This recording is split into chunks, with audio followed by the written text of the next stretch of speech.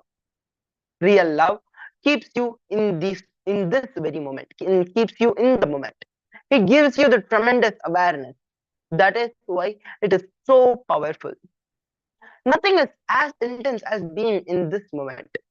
Love is experiencing life moment to moment in its totality. Then you become a wonderful creator because love energy is also creative energy. That is why poets express such creativity.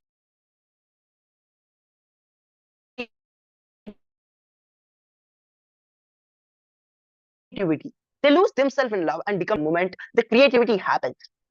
The Sufi mystic Jalaluddin Rumi says, wherever you are, whatever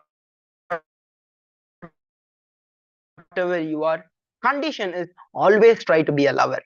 The whole existence is in deep romance with itself. You are a part of it. So it is your nature to be a lover every moment. Now by being that, you can experience the real fulfillment of your original nature. The biggest problem today is that most of the people don't love themselves. Society never teaches that it is possible to love ourselves. Understand that unless you love yourself, you cannot possibly love another person. Only when you lose yourself to yourself can you lose yourself to others. We are taught that we can love even ourselves if we have a reason. If we perform well, we love ourselves. If we fail, we hate ourselves. We apply the same logic to others as well. We love them only because of something, never without a cause or a reason. When you don't love yourself, you become a negative. You become a negative energy towards life.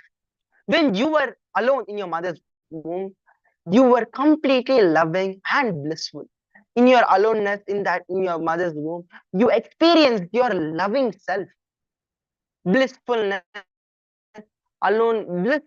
aloneness is your original nature. Once you came into this world, society conditioned you to believe that you needed people and the television to be loving and happy. It never nurtured your original qualities. Your original quality is blissful aloneness. If you get back in touch with that, you will settle down and feel peaceful, relaxed within yourself. For a few minutes every day, just sit by yourself and feel overflowing love towards yourself. Feel what a wonderful being you are.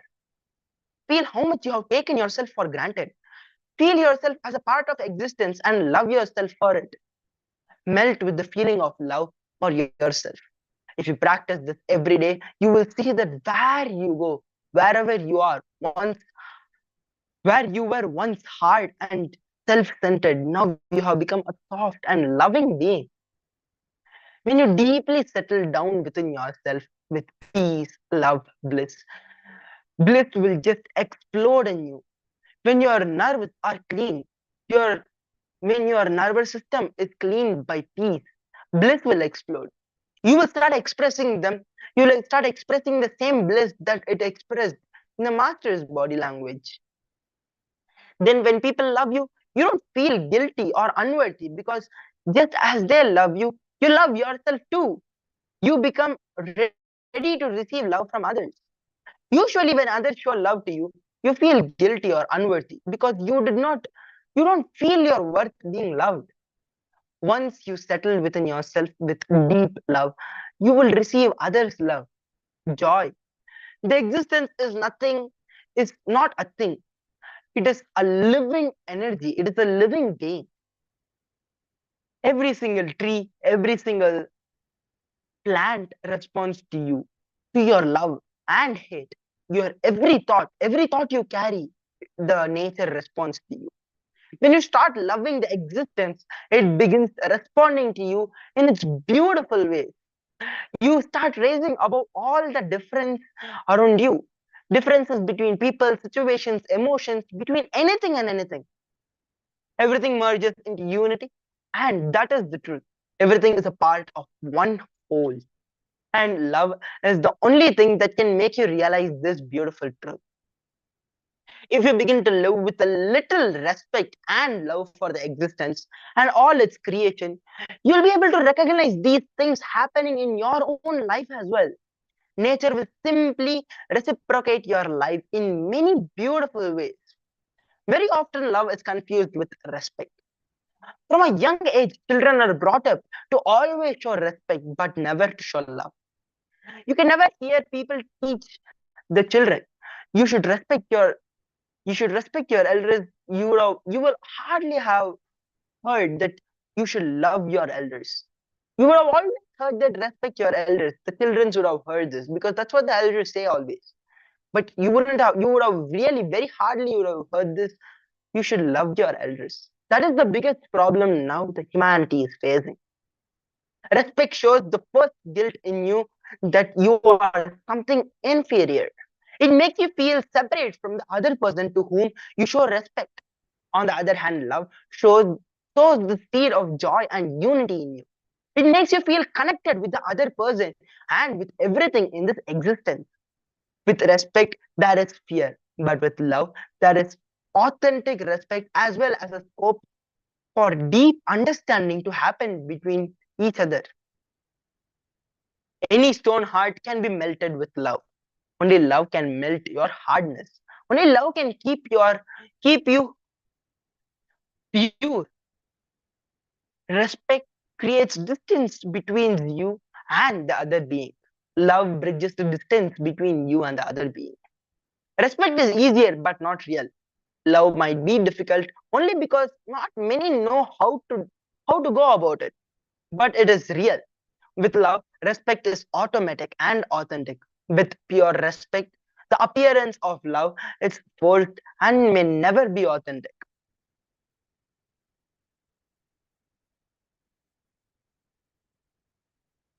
So now take some time.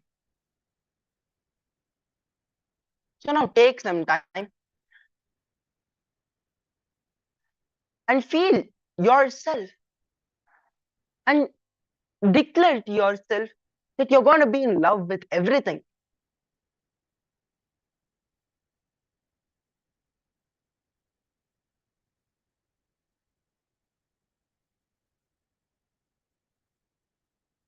Now declare to yourself that from now onwards you're going to be in love with this whole existence.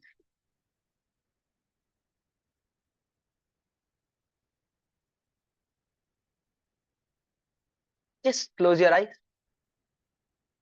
and declare to yourself that from now onwards you're going to be in love with this whole nature, with everything that has been created, whether it is plants, trees, the stone, anything in this existence. Once you fall in love with it, you'll see everything around you is so beautifully there in its own existence, and you feel you're a part of it.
Yes. So now, with this, we will be coming to the end of the session, and now we are going to be entering into the next segment of today's session.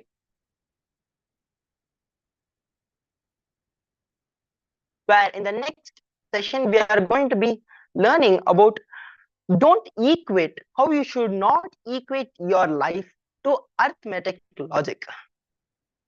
So now shortly I'll be playing a beautiful video where Swamiji explains about this, and requesting all the participants, if you have not brought your book and pen, please go bring it, as I highly recommend all of you guys to take notes of it, because when you take notes of it, these get into yourself. The powerful cognitions which you have, which you get through the session, will deeply settle in you when you take notes of it. So any click which you get during this session, just pen it down, so that when you face a situation, you can use this as a solution in your life.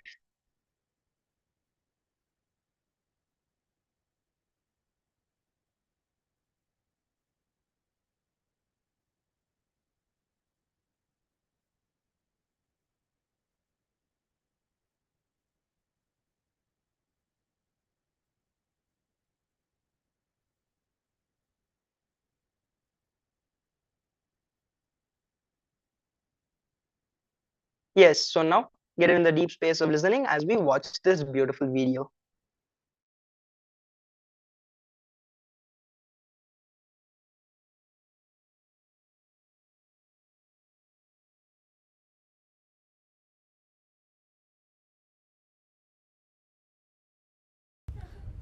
Understand, any large happening, you develop blind spots.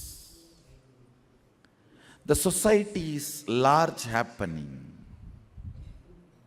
So naturally, you develop blind spots, and the individual finally pays the price of the blind spots of the visionary of the society.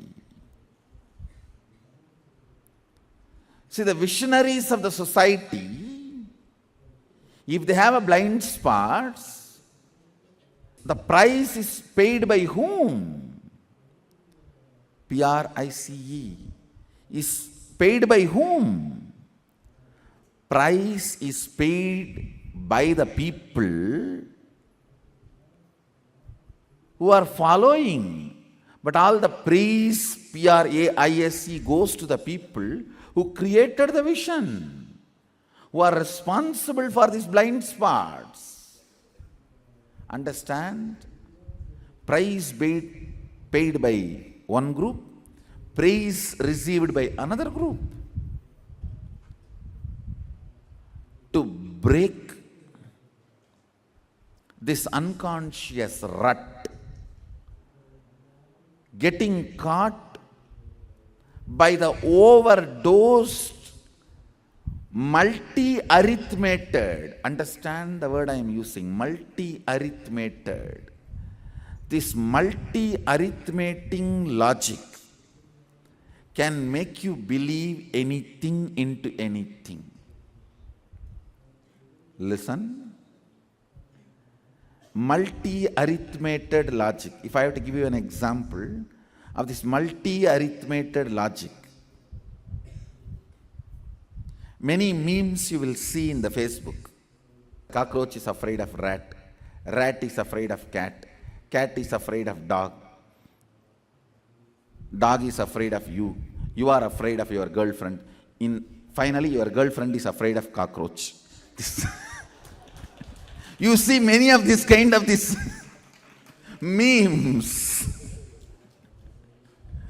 Actually, this is what is arithmeted logic. See, for fun, okay. This whole memes, as long as it is fun, okay. But unfortunately, many times in your life, you start believing this kind of logic. See, for fun, this is okay, but not for logic, not for taking decisions about your life. Cockroach is afraid of rat, rat is afraid of cat, cat is afraid of dog, dog is afraid of you, and you are afraid of your girlfriend is afraid of cockroach. This is what I call arithmetic logic. Understand? Reduced version of consciousness is vidya. Diluted version of vidya is knowledge. Diluted version of knowledge is information. Diluted version of information is logic. Diluted version of logic is mathematics. Diluted version of mathematics is arithmetic. Understand? You cannot equate arithmetic to consciousness. During every dilution, one of the vital qualities is lost. Your cognition needs to be fed with a right understanding of how this roughly equating is a crime you are doing. The moment you equate your life into equal to your consciousness, you are called human being. Till you do not equate, you are a being. The moment you cognize, the life you perceive is equivalent to the consciousness you have dropped yourself to human being. You belong to Bhuloka. Chine punye mardyalokam vishanti. Understand? Cognizing your life is a fruit of consciousness, not equivalent to consciousness. It's a fundamental understanding.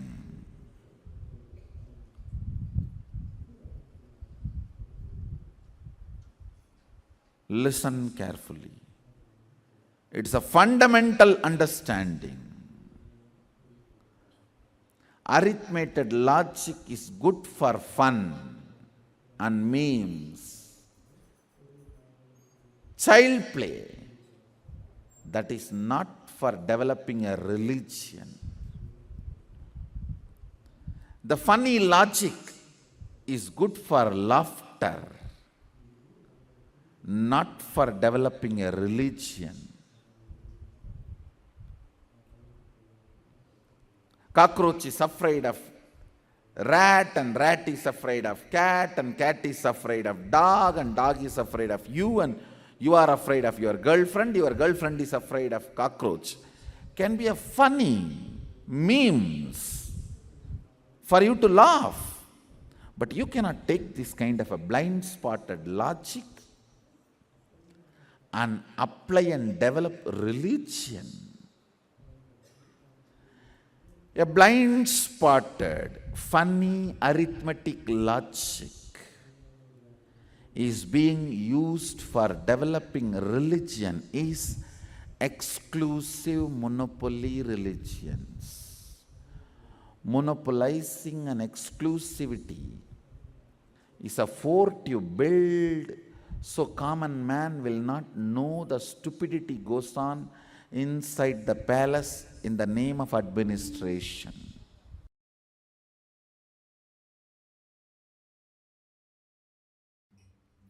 Arithmetic logic is not absolute. Anything which is not absolute, you take decisions based on it, becomes your cognition, a damaged cognition produced by decisions taken on non-absolute logic will develop large blind spots in your system. I'll repeat, listen. Decisions taken based on the logic which is not absolute, all those decisions become your cognitions. Those cognitions will have large blind spots.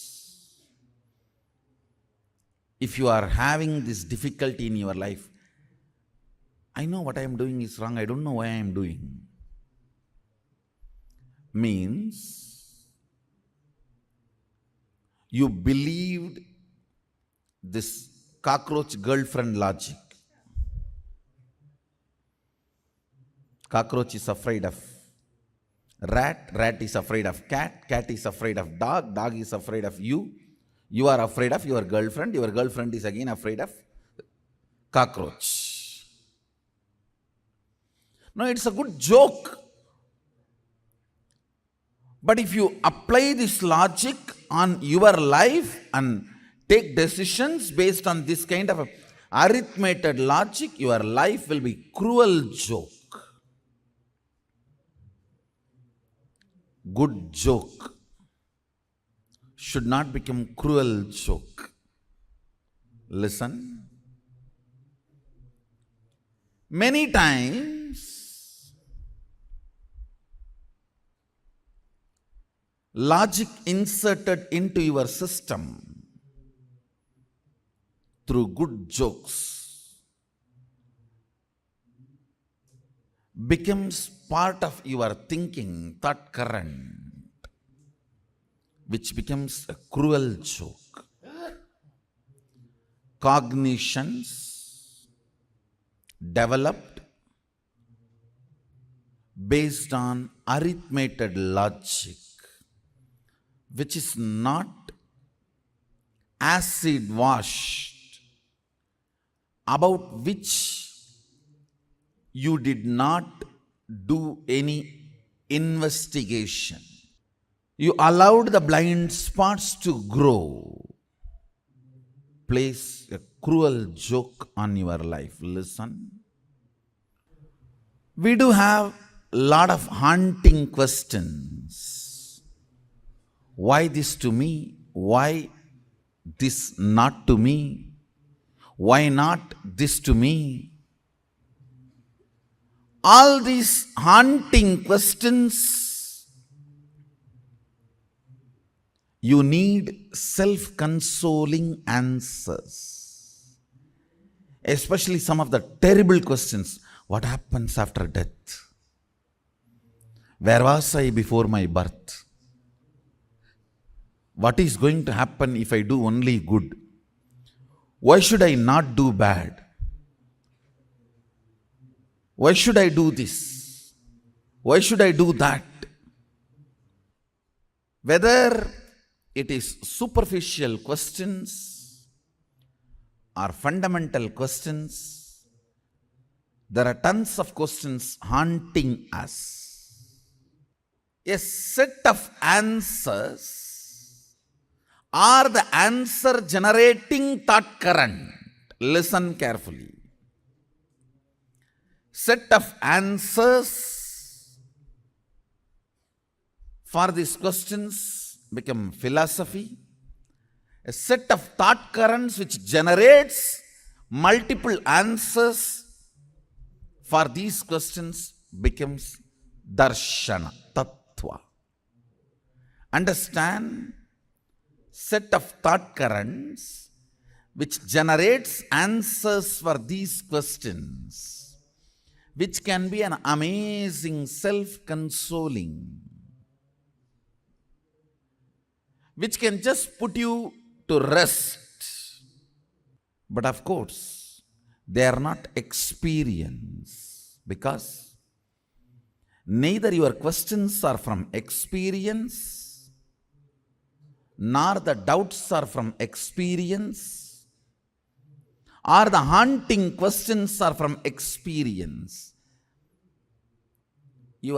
Most of the haunting questions are also only entertainment. It really happened. One big guy, a very big, powerful government official, came and met me. He said, Swamiji, I have come all the way, traveling from Delhi to meet you. It happened few years before. And just tell me quickly what is God and how to achieve God.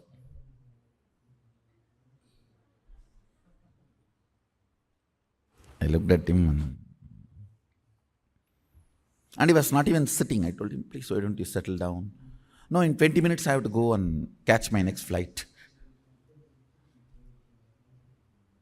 God, within 20 minutes?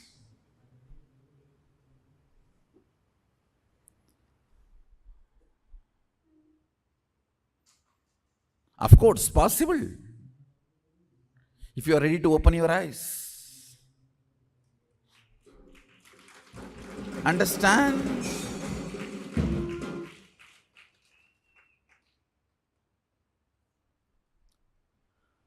He was filled with such hurry, restlessness. Suddenly I started talking. Sir, how are you? What your wife is doing? What your kids are doing? And I heard you have achieved a lot in your career. And he started talking about his career. And the meeting went on more than 1.5 hours. He forgot about his flight.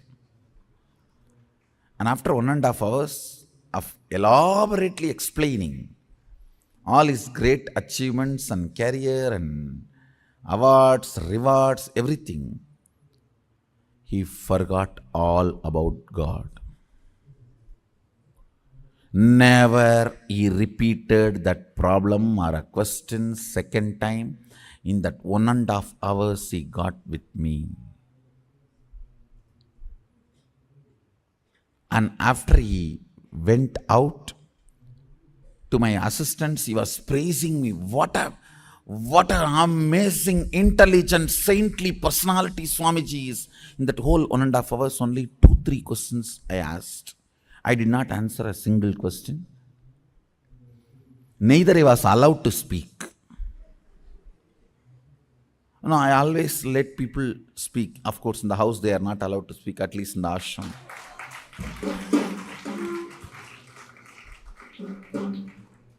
Why do you think many grihasthas find ashram very happy? Because almost they don't need to meet their spouses. They don't need to meet them for food. And sometimes you get a great opportunity of deputation outside the campus. And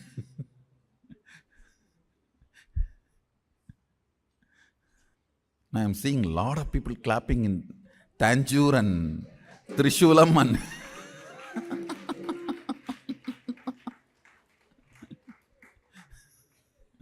even Chennai. People love Adinam life, really. Finally, the guy did not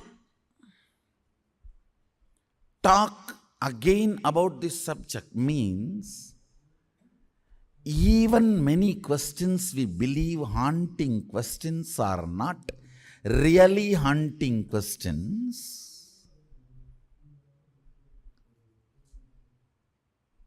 Because they are imaginary haunting questions, the imaginary answers are more than enough.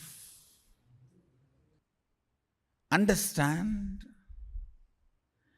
Each of the darshanas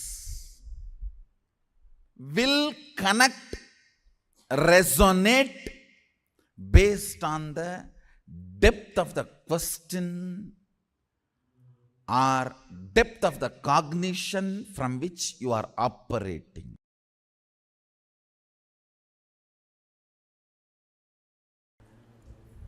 Exclusivity and monopolizing is a fort built. So a common practitioner will not discover the blind spots of arithmetic logic used in developing, converting a day-to-day applied science principles from the pure science. Understand? In Hindu tradition, the first thing you are given is more eyes to find more blind spot from how from the pure science, the applied science logic is evolved. And no applied science logic is accepted as ultimate. Understand? That's the beauty of Hindu tradition. The conversion of Shruti to Smriti. Parabrahma, Suddha Brahma. You may convert that into Parashiva or Paramapada or Parabrahma. That conversion and equation, once you translate that into Parabrahma, you develop a Brahminical Vedic tradition. Once you translate that into Paramapada, you develop a Vaishnavi tradition. Once you translate that Para into Paramashiva, you develop a Shaivite tradition. That translation itself was never exclusive in our Hindu tradition. You are given eyes to look into that translation. Look into that logic and remove the blind spots as much as you can. So the logic, arithmetic logic through which pure science gets converted into applied science was never endowed with the sacredness of exclusivity. Exclusivity and monopolizing is a fort built. So a common practitioner will not discover the blind spots of arithmetic logic used in developing, converting a day-to-day applied science principles from the pure science. Understand? In Hindu tradition, the first thing you are given is more eyes to find more blind spot from how from the pure science, the applied science logic is evolved. And no applied science logic is accepted as ultimate. Understand? That's the beauty of Hindu tradition. The conversion of Shruti to Smriti. Parabrahma, Suddha Brahma. You may convert that into Parashiva or Paramapada or Parabrahma. That conversion and equation, once you translate that into Parabrahma, you develop a Brahminical Vedic tradition. Once you translate that into Paramapada, you develop a Vaishnavi tradition. Once you translate that Para into Paramashiva, you develop a Shaivite tradition. That translation itself was never exclusive in our Hindu tradition. You are given eyes to look into that translation. Look into that logic and remove the blind spots as much as you can. So the logic, arithmetic logic through which pure science gets converted into applied science was never endowed with the sacredness of exclusivity. Understand? Arithmetic logic entering into the science of consciousness may develop socio-political revolutions, but not a religion. Religion means developing an applied science methodology from the pure science without developing blind spots and leaving all the doors open for further purification and further inventions and discoveries. Understand? Exclusivity, monopolizing is one of the conspiracy not to let the human mind enter into this arithmetic logic, entering into the scene of diluting consciousness into life and lifestyle, and finally only style, no life.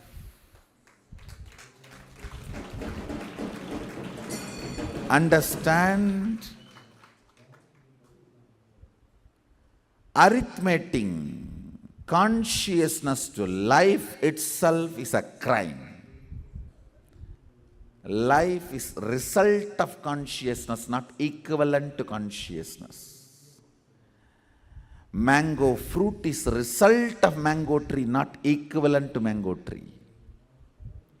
Coconut is result of coconut tree, not equivalent to coconut.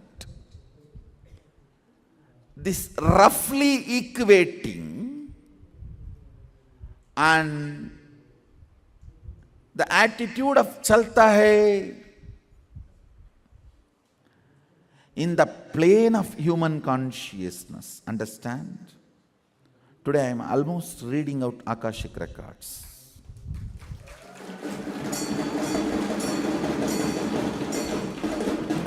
Watch this satsang at least 5-6 times, only then you will understand the Shruti getting converted to Smriti. How, if the exclusive arithmetic logic is used, blind spots get developed in it.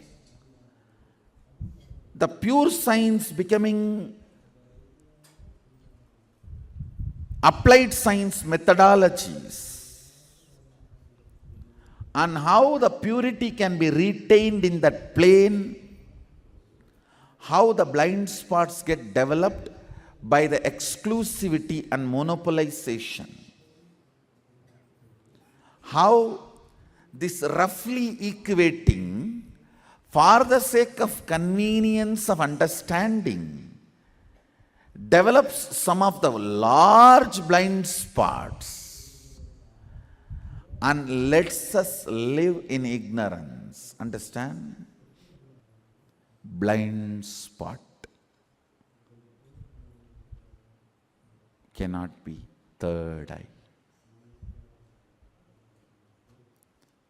Third eye is which makes you discover blind spots, not the blind spot itself.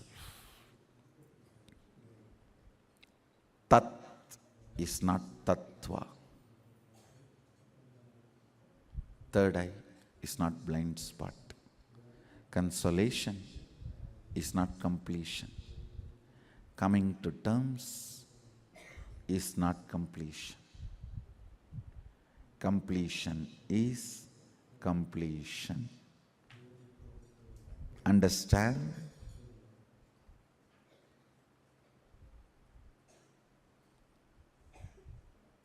Shanti is not Ananda. Consolation is not completion. Listen carefully. Questioning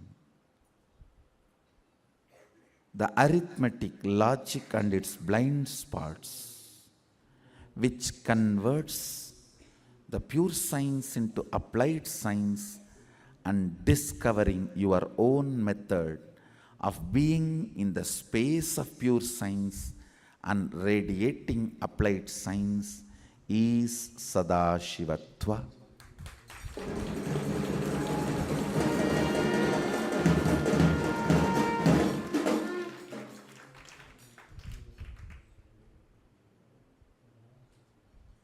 Coming to terms with it is compromising.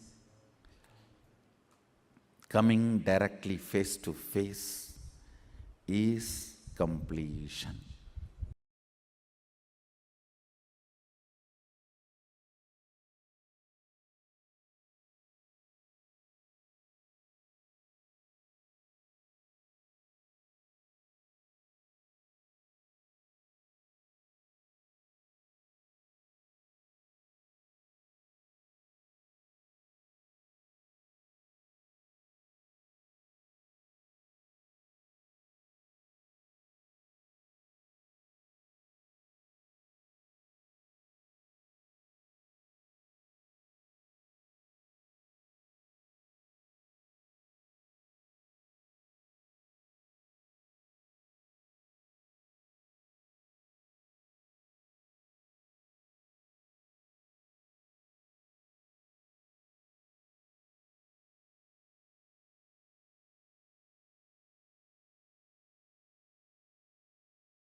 I hope you can hear you.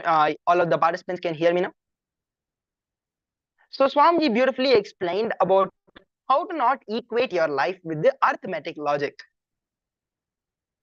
So the reduced version of consciousness is the vidya.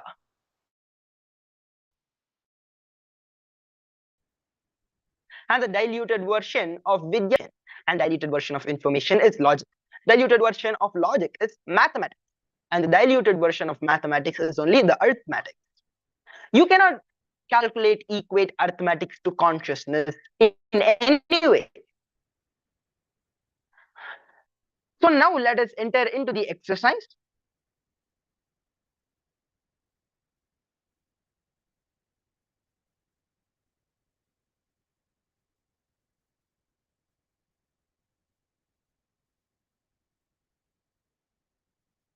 So now how many of you are doing this? So the life you are having through this body is equated to the time you are getting every day. And the time you are getting every day is equated to what you can produce every day. And what you can produce is equated to the money you can generate every day. And the money you can generate every day is equated to the currency of your country every day. And the currency you can generate every day is equated in your bank every day. So look in and see how many of you are equating your life in this way.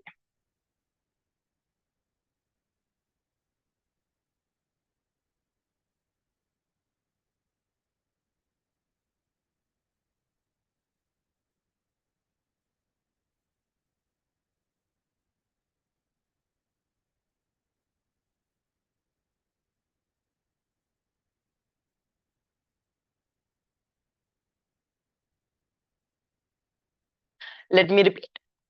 So your life you are having through this body is equated to the time you're getting every day, and the time you're getting every day is equated to what you can produce every day.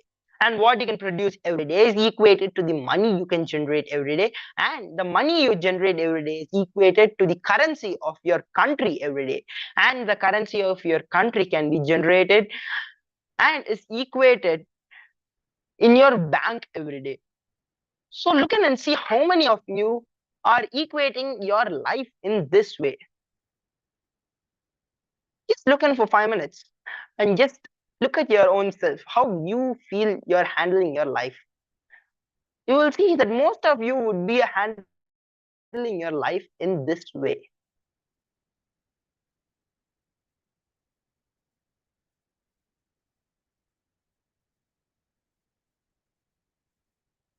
So unconsciously, without you waking up, giving you this cultural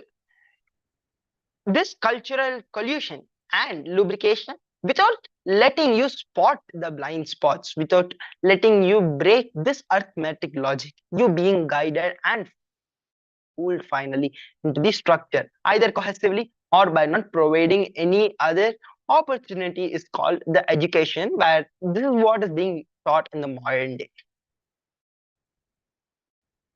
So from now onwards, decide that you will not equate your life to the arithmetic logic which all of us are in right now. So from now onwards, declare that you're not going to equate your life to the arithmetic logic. And with this, we come to the end of this session. And now we'll be entering into the preparations for darshan. So now get into the deep space of listening as we enter into the preparations for the darshan. Able to hear us now, we request all of you to let us know in the chat.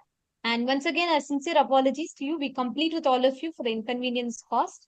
And we were doing the darshan preparation process, and we request completion from all the participants. We complete with inconvenience. You all had lost the audio for almost last.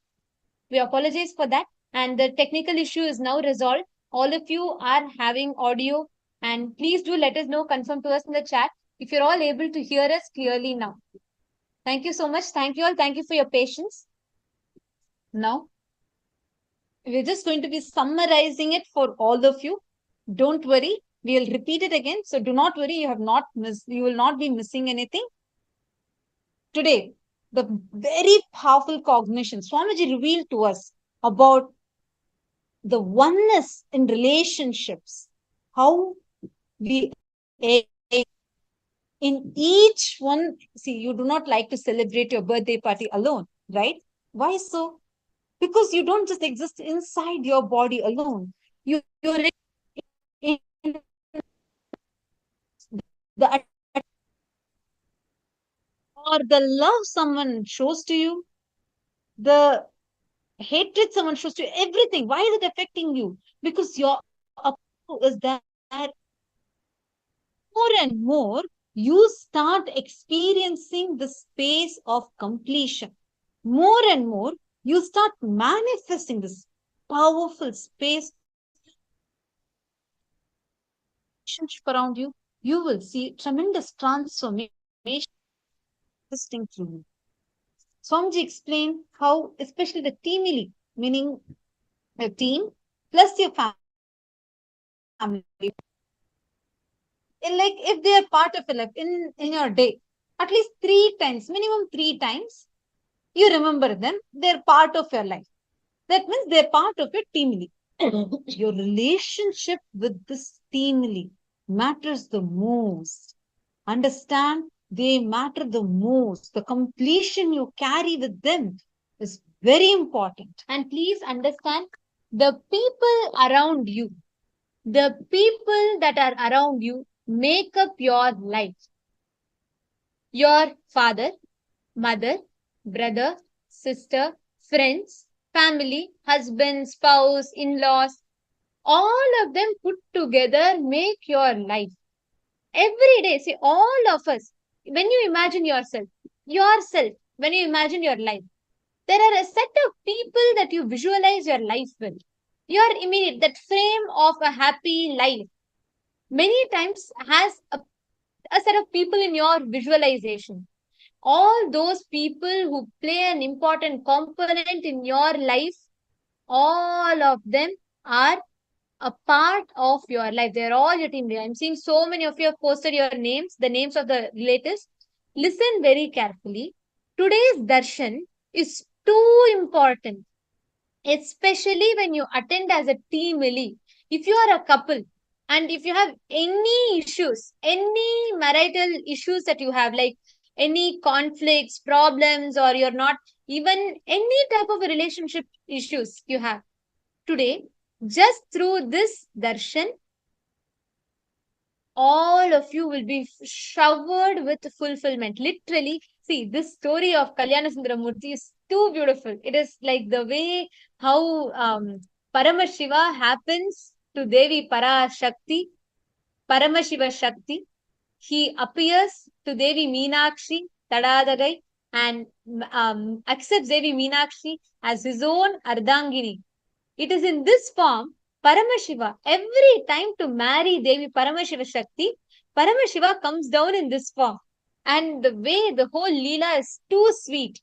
The way Paramashiva manifests this whole Leela as Kalyana Sundaramurti is too sweet because it is in this form. Every time, whenever he has to accept, every time, whenever he has to marry Devi Meenakshi, he actually takes this form, he assumes this form as Thiru Kalyana Sundaramurti, and then he appears, he marries, accepts Devi Paramashiva Shakti as his own Ardangini. Please understand, today's darshan, any issues you have, you want, even today, in fact, we have a very special initiation today, where any of you are looking to conceive. If you are, as a couple, looking to conceive children, you want to conceive children, today's initiation, please bring either an apple or pineapple for today's darshan. Just by keeping the pineapple or apple in front of the camera today, Swamiji will be blessing, showering us, all the people who want to manifest, who want to conceive or looking to conceive, Swamiji will be showering all the couples,